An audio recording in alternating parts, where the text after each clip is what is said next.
रहे रे भैया के साली के सहेली रहे रे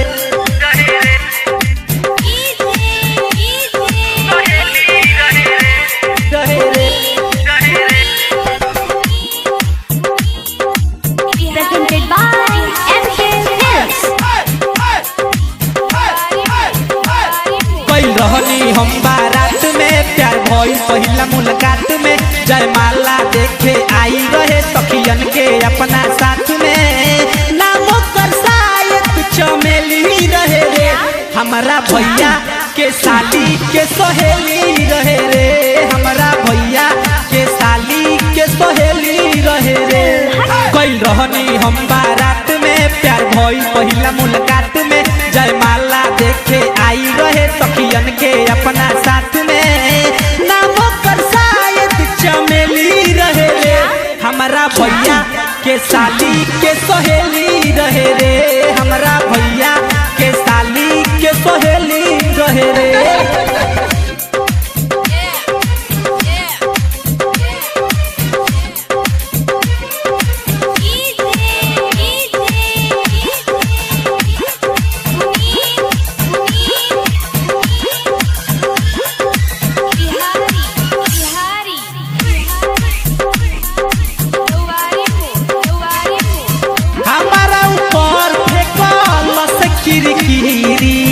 देखी के साली तो काटे लागल भीरी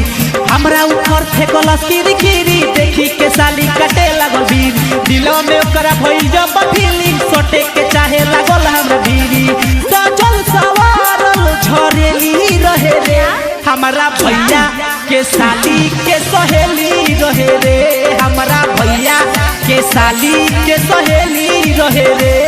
कई रहनी हम बारात में प्यार भइल पहिला मुलाकात में जयमाला देखे आई रहे सखियन के अपना साथ में नाम कर शायद चमेली रहे रे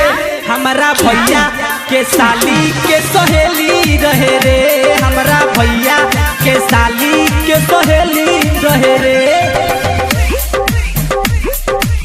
Presented by MK Films.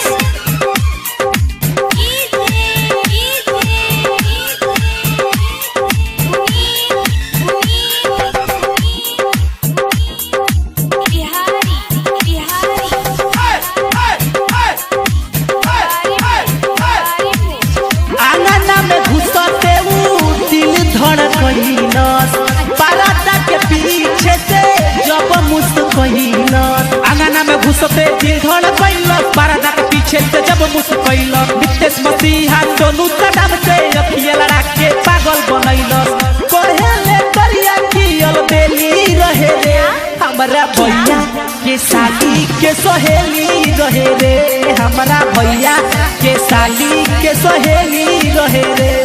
कई रहनी हम बारात में प्यार भइल पहिला मुलाकात में जयमाला देखे आई रहे सखियन के अपना साथ में नाम कर शायद चमेली रहे रे